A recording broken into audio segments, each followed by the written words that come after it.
Hello viewers, I doctor SBK Lal welcome you all in my YouTube channel. मेरे YouTube channel में आपका बहुत बहुत स्वागत है। यह वीडियो गौरक्षा से संबंधित है। इसमें हम देखेंगे कि गौरक्षा की स्थिति भारत में क्या है, भारत में गौरक्षा नीति क्या है एवं स्थिति क्या है, साथ ही पूरे दुनिया भर में गौरक्षा को लेकर के क्या मापदंड हैं और गौ रक्षा से क्या सब कुछ लाभ हो सकता है। संवैधानिक स्थिति, सामाजिक, आर्थिक और राजनीतिक सारे बातों पर प्रकाश पड़ने वाला है और इसमें हम जानेंगे कि दुनिया भर के जो श्रेष्ठ जन हुए हैं उनका क्या विचार रहा है गौरक्षा से संबंधित। तो आइए समझते हैं।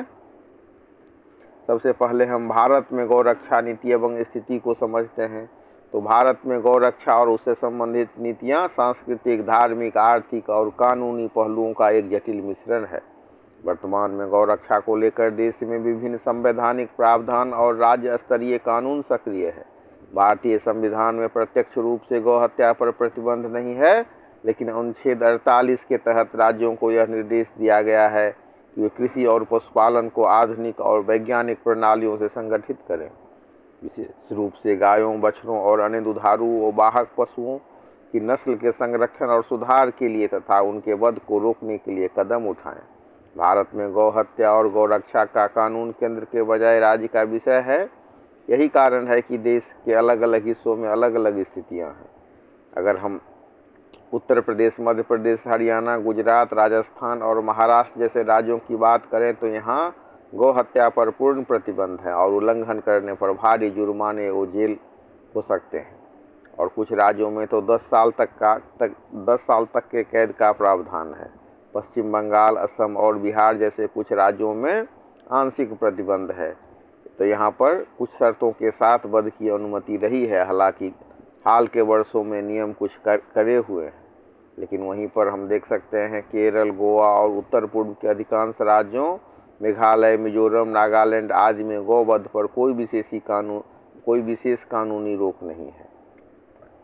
तो अगर हम इसी तरह से समझें तो भारत में जो राज्य का विषय होने के कारण अलग अलग राज्य की अलग अलग स्थिति है और कई बार मांग हुआ कि संसद के द्वारा कानून पास हो, गोवध निषेध कानून, लेकिन ये कानून पास नहीं हो सका। तो केंद्र और राज्य सरकारें गौ संवर्धन के लिए कई योजनाएं भी चला रही हैं। जैसे मतलब तो सरकारी नीतियों की अगर हम बात करें और योजनाओं की बात करें तो केंद्र और राज्य सरकार गौ संवर्धन के लिए कई कानूनी प्रावधान किया गया है राज्य सरकार और केंद्र सरकार के द्वारा, और कई योजनाएं गौ संवर्धन के लिए चलाई जा रही हैं। जैसे राष्ट्रीय गोकुल मिशन, इसमें स्वदेशी नस्लों के संरक्षण और विकास के लिए वैज्ञानिक प्रणालियों को बढ़ावा देना है। गौ सेवा आयोग का भी गठन कुछ राज्यों में किया गया है। जैसे उत्तर प्रदेश और पंजाब ने गौ कल्याण की निगरानी के लिए अलग से आयोग गठित किए हैं। लावारिस गोवंश के लिए बड़े पैमाने पर सरकारी और निजी गौशालाओं का नेटवर्क बनाया जा रहा है। हाल ही में महाराष्ट्र देश का ऐसा पहला राज्य बना जिसने देसी गौ को राज्य माता का दर्जा दिया है। लेकिन अगर हम चुनौतियों और स्थिति की समीक्षा करें तो हम समझ सकते हैं कि आवारा पशु की समस्या, विवाद, हिंसा और आर्थिक पक्ष, इसमें अलग अलग चुनौतियां और इन चुनौतियों को दिखाती हैं और स्थिति स्पष्ट करती हैं। तो अगर मतलब आवारा पशु की समस्या की बात करें तो सख्त कानूनों के कारण जब किसान अनुत्पादक पशुओं को छोड़ देते हैं तो खेतों को नुकसान पहुंचाते हैं और सड़कों पर दुर्घटनाओं के कारण बनते हैं।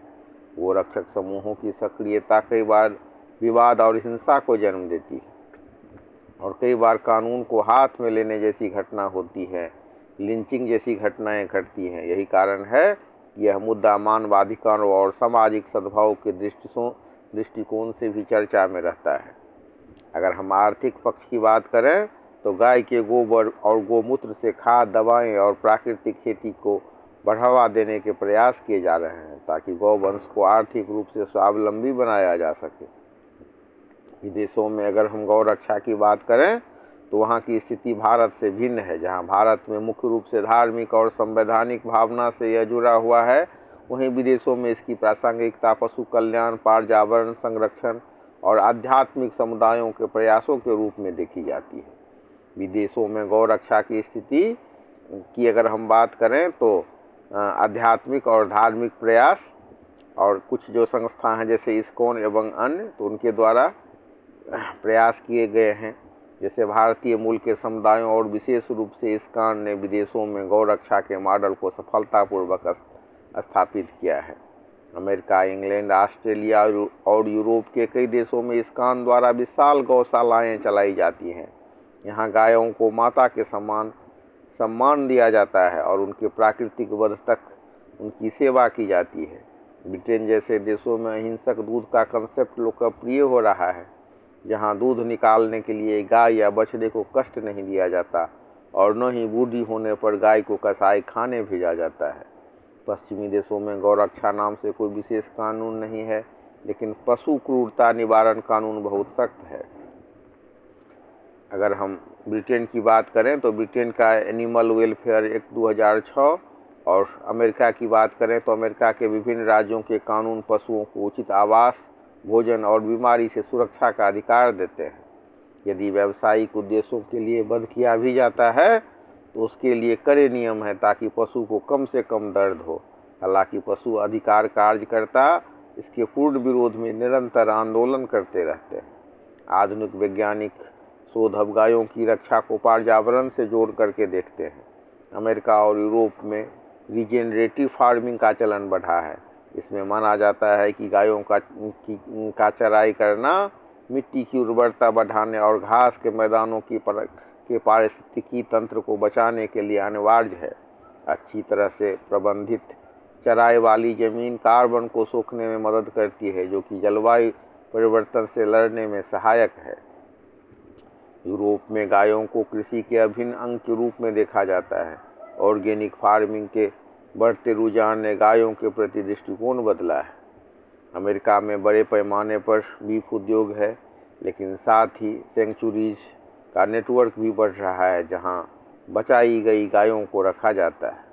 भूटान और श्रीलंका जैसे बौद्ध बहुल देशों में धार्मिक कारणों से गौरक्षा को काफ़ी महत्व दिया जाता है और वध पर सामाजिक और कानूनी प्रतिबंध की स्थिति बनी रहती है। विदेशों में फैक्ट्री फार्मिंग एक बड़ी चुनौती है, जहां गायों को केवल उत्पाद के रूप में देखा जाता है। कुछ पर्यावरणविद गायों के मीथेन गैस का स्रोत मानकर उनके पालन का विरोध करते हैं। हालांकि वैज्ञानिक अब इसके समाधान पर विशेष काम कर रहे हैं। विदेश में गौरक्षा का आधार संवैधानिक अधिकार न होकर नैतिक जिम्मेदारी और पारिस्थितिक संतुलन बनता जा रहा है। भारतीय प्रवासियों के प्रयासों ने वहां गौ सेवा के प्रति एक नई चेतना जागृत की है।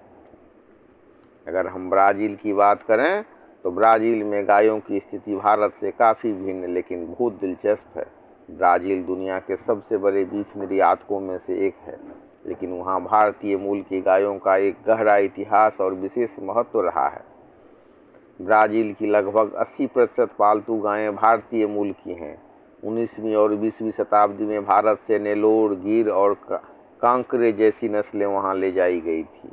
यह ब्राज़ील की सबसे प्रमुख नस्ल है। वहाँ के किसान भारतीय गायों को उनकी सहन शक्ति और बीमारियों से लड़ने की क्षमता के कारण बहुत पसंद करते हैं। ब्राज़ील ने इन भारतीय नस्लों पर इतना वैज्ञानिक काम किया है कि आज वे दूध और मांस के उत्पादन में दुनिया में अग्रगण्य हैं।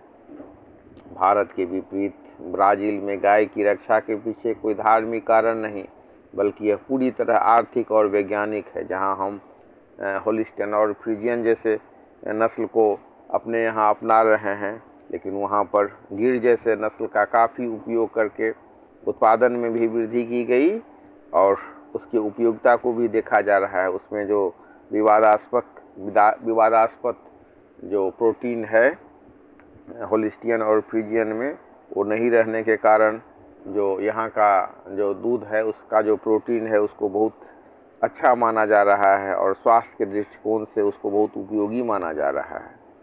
तो वहाँ गाय को एक पूंजी के रूप में देखा जाता है। वहाँ के बड़े जमींदार गायों के स्वास्थ्य और उनकी आनुवंशिक शुद्धता को बनाए रखने के लिए करोड़ों डॉलर का निवेश करते हैं। ब्राज़ील में पशु कल्याण के कानून सख्त हैं, जो यह सुनिश्चित करते हैं कि पशुओं को खुले चारागाहों में रखा जाए और उनके साथ क्रूरता न हो। ब्राज़ील में गौपालन का सबसे विवादास्पद पहलू पर्यावरण से जुड़ा है।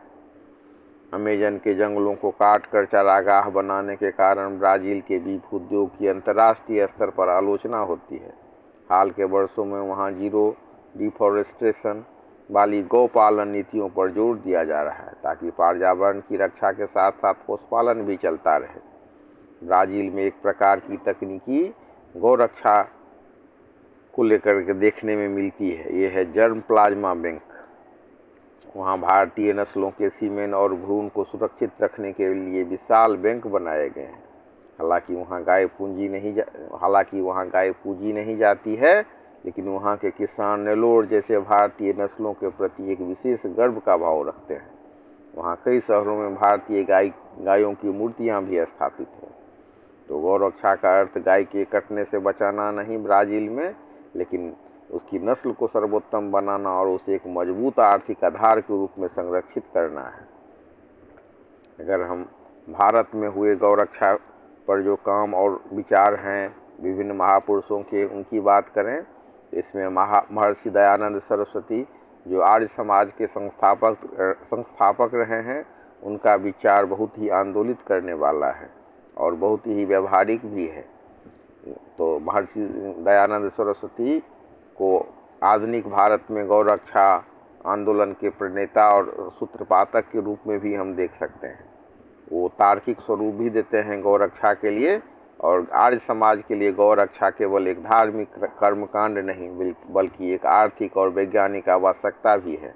महर्षि दयानंद ने गौरक्षा के विषय पर गौ करुणानिधि नामक एक ऐतिहासिक पुस्तक भी लिखी थी।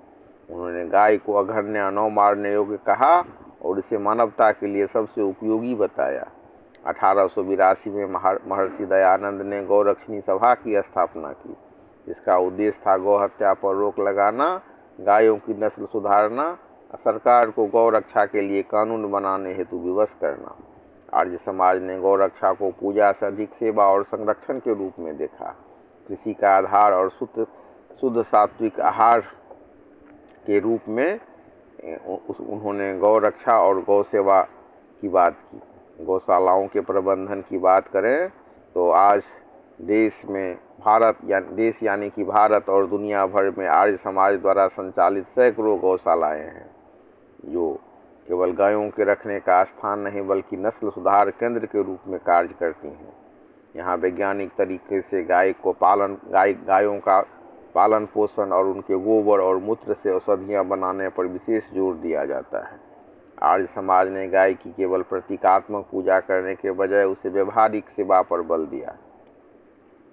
अगर हम भारत में जो गौशाला की जो स्थिति है उस पर विचार करें तो भारत में गौशालाओं की प्रासंगिकता और उनकी वर्तमान में बदतर स्थिति एक गंभीर विरोधाभास को दर्शाती है। जहां एक ओर गाय को सांस्कृतिक और आर्थिक आधार माना जाता है, वहीं दूसरी ओर अधिकांश गौशालाएं संसाधनों के अभाव में दम तोड़ रही हैं। लावारिस गोवंश का यहाँ पर आश्रय मिलता है और प्राकृतिक खेती का आधार है। नस्ल संरक्षण के लिए इसकी प्रासंगिकता है और पंचगव्य आधारित अर्थव्यवस्था के कारण गौशालाओं की प्रासंगिकता बहुत अधिक हो जाती है। लेकिन गौशालाओं की बदतर स्थिति की अगर हम बात करें तो यह अत्यधिक भीड़ और सीमित स्थान, चारे और पोषण के अभाव, बजट की कमी, चारागाहों के खत्म होने से और अस्वच्छता और चिकित्सा के अभाव में यहाँ पर बहुत खराब स्थिति बन गई है और बहुत सारा जो गौशाला है वो डंपिंग ग्राउंड के रूप में उपयोग किया जा रहा है। तो भारत में गौशालाओं की स्थिति को सुधारने के लिए केवल श्रद्धा काफ़ी नहीं है बल्कि एक व्यावसायिक और वैज्ञानिक दृष्टिकोण की आवश्यकता है। जब तक गौशालाएं केवल दान पर निर्भर रहेंगी, उनकी स्थिति चुनौतीपूर्ण बनती रहेंगी। गौशालाओं को केवल दान के भरोसे चलाने के बजाय उन्हें आत्मनिर्भर बिजनेस मॉडल के रूप में चलाना ज़्यादा व्यवहारिक है। तो हम देख सकते हैं कि गोवर्धन मॉडल में सीएनजी का विकल्प तैयार किया जा रहा है। गौशालाओं में बायोगैस प्लांट लगाए जा रहे हैं और सह उत्पाद से भी जो लाभ होता है, आर्थिक लाभ होता है, वेस्ट से वेल्थ मॉडल भी बहुत काफ़ी उपयोगी है, जिसमें गोबर की लकड़ी और ईंटें, धूप बत्ती और पेंट, अर्क और औषधियाँ तैयार की जाती है। नस्ल सुधार और एवं ब्रीडिंग मॉडल को अपनाया जा रहा है। गौ पर्यटन की बात की जाती है। अगर हम बात करें जो बहुत बड़े जो भगवान के रूप माने जाते हैं देवराहा बाबा, तो उनका विचार गौ सेवा के लिए बहुत ही महत्वपूर्ण रहा है। देवराहा बाबा भारत के उन महान संतों में से थे जिन्हें सिद्ध योगी और कालजयी संत माना जाता है। उनके जीवन में गौ सेवा और गौ रक्षा का स्थान सर्वोपरि था। वे केवल उपदेश ही नहीं देते थे, बल्कि गौ रक्षा को राष्ट्र की समृद्धि और आध्यात्मिक शांति का मूलाधार मानते थे। देवराहा बाबा का स्पष्ट मत था कि भारत का कल्याण तभी संभव है जब यहाँ गौवंश सुरक्षित और सुखी हो। वे अक्सर कहा करते थे कि गाय की सेवा से ही विश्व का कल्याण होगा। इसको लेकर के उन्होंने राजनेताओं को भी कड़े निर्देश दिए थे कि गौ रक्षा के लिए कार्य करो। और अगर हम वर्तमान में एक और बहुत बड़े संत हुए हैं और विचारक हुए हैं जग्गी वासुदेव, तो वो भी बहुत व्यवहारिक बात करते हैं। और वो कहते हैं ईसा फाउंडेशन ने गौ रक्षा और गौ संवर्धन को एक बहुत ही आधुनिक वैज्ञानिक और पारिस्थितिक दृष्टिकोण से समाज के सामने में रखा है। सदगुरु का मानना है कि गौ रक्षा केवल भावनात्मक या धार्मिक विषय नहीं, बल्कि यह हमारी मिट्टी के स्वास्थ्य और खाद्य सुरक्षा से जुड़ा अनिवार्य मुद्दा है। मिट्टी और गाय का अटूट संबंध होता है। देसी गायों के संरक्षण की आवश्यकता है, आर्थिक स्वावलंबन के लिए भी।